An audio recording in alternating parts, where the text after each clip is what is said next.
hello, everyone, and welcome to ProLine, the longest-running sports handicapping show in America. We're off the Hall of Fame game Sunday between the Bills and the Giants. I'm John Creighton in Las Vegas, joined by world champion handicapper Jim Feist. Going to take a look at some NFL coaching changes. Plus, we're going to cover 3 games that are going on the preseason card this weekend, Thursday through Friday. But first, Jim Feist, for the week. This week, you've started 9-4 with all plays. And let me run through some of those football plays from last year. You were 60% with your college football executive service plays. That was the entire season. 62% with high roller plays. And in the NFL, more of the same, 60% with all of your executive service plays from the start of the campaign right through the Super Bowl. And the high roller releases were even better than that. 67% with personal best. 70% with your high-end personal elite, 7-3-1 for the season. And if folks want to get aboard with you for the 2014 season, including preseason, what do they have to do? Well, real easy. Just go to jimfeist.com. Everything's going to be available this year online, and you just go there. We have a very inexpensive package right now for preseason. For $69, you got 5-star rated plays for 4 weeks. You got the totals, the package and totals. I've been absolutely great in totals. I got the personal service NFL totals. Just go to jimfeist.com. Everything is going to be available there each and every week. All right, before we get to the 3 games going this weekend, let's take a quick look at some of the NFL coaching changes on the board. Jim, we'll start with you, the Minnesota Vikings. Las Vegas has the Vikings projected at 6 wins. They were a last-place team last year in the NFC North, 5-10-1 record, but they made some key changes. So what's up with them? Well, first of all, Mike Zimmer, he's a defensive coordinator. He's kind of a brash guy. He's been interviewed by a lot of teams.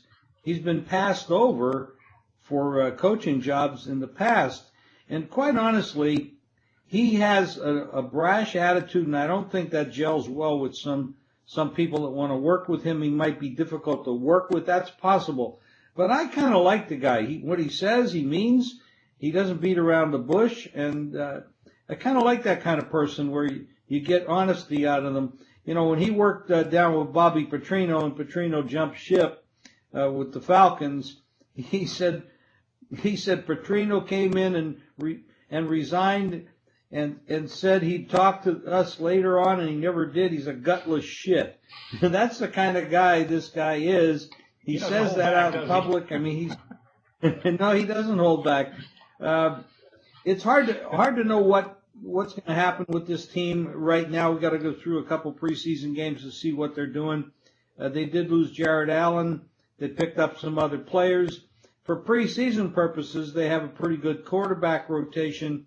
You know, a lot of times your preseason quarterbacks are going against second and third string players, so that makes a big difference. But they got Castle, Ponder, and Teddy Bridgewater, who's a highly rated recruit. This is when you look at their division, the Lions, the Bears, and the Packers, and then you look at the Vikings, well, the Vikings don't belong. Because, these other teams, they have good quarterbacks, they got experienced quarterbacks, and they've got a lot of pedigree. So nobody's really giving the Vikings much of a chance, and their over and under win total is very low.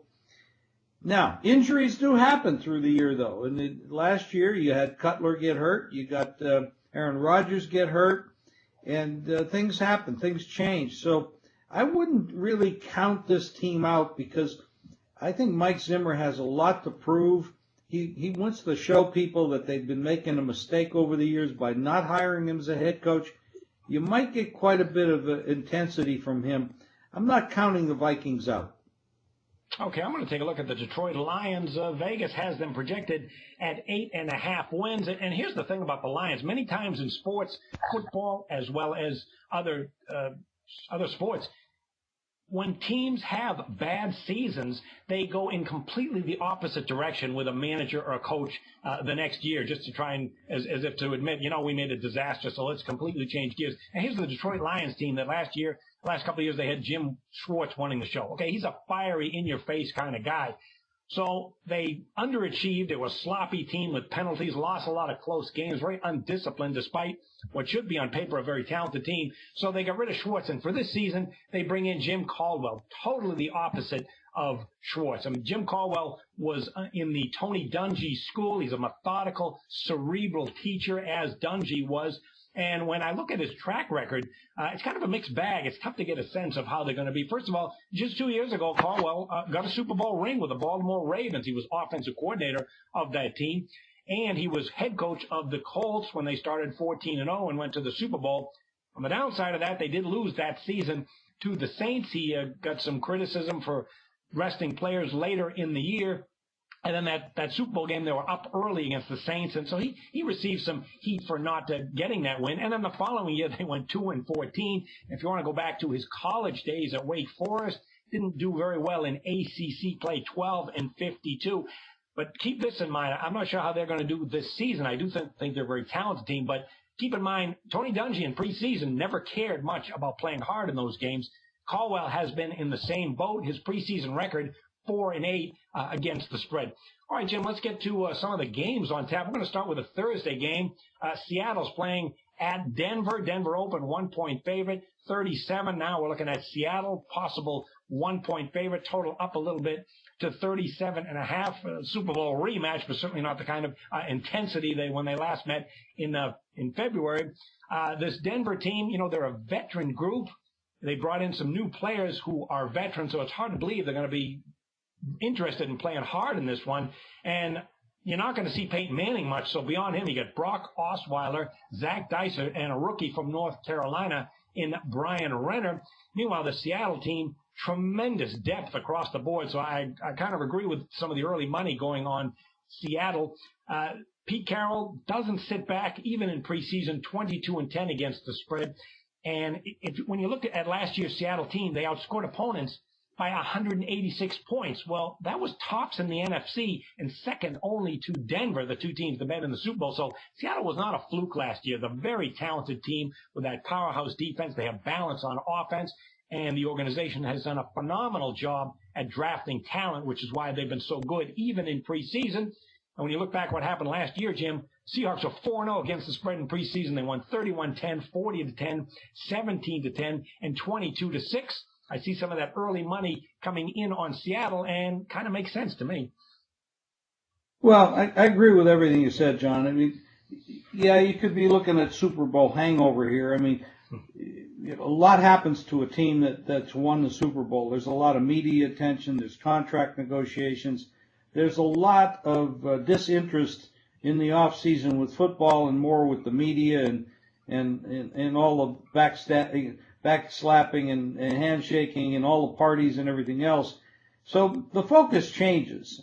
Obviously, in teams that have won Super Bowls in the past, many times come out a little bit flat. They're not hungry. But like you said, Pete Carroll likes to keep winning, and he keeps his foot on the pedal.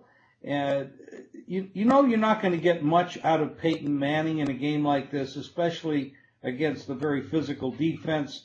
The one guy, he's 38 years old with a number of neck surgeries, and you don't want to be stupid about it. The game is meaningless. It is a preseason game. It's all about checking out players and see who the backups are going to be and how the rotations are going to work.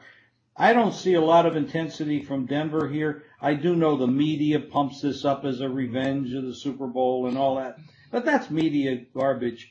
That's not going to matter in this game at all. And right now, when you look at this game, you have to go with this younger, physical team and a coach that has a tendency to want to win every game that was out there.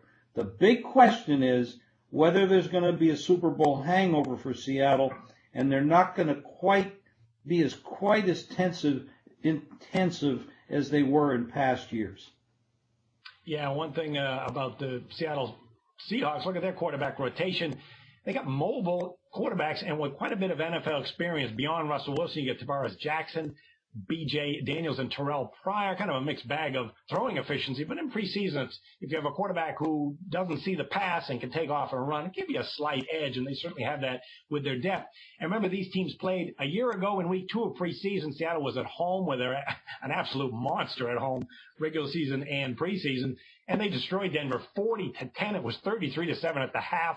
Peyton Manning played quite a bit. You might be surprised in that game. 11 of 16 passing, 163 yards, 1 touchdown, and no picks. Pretty good numbers, but the scoreboard was totally one-sided because Denver had 4 turnovers. Seattle could do whatever they want on offense, including 129 yards rushing. And one final point about this game is these teams, Denver in particular, is geared toward over the total, if you like to bet totals. Since Peyton Manning got there, 23-12-2 over the total, 19-9-1 over the total run they're on coming into this game. And last year's game was 40-10, 50 points went over the total.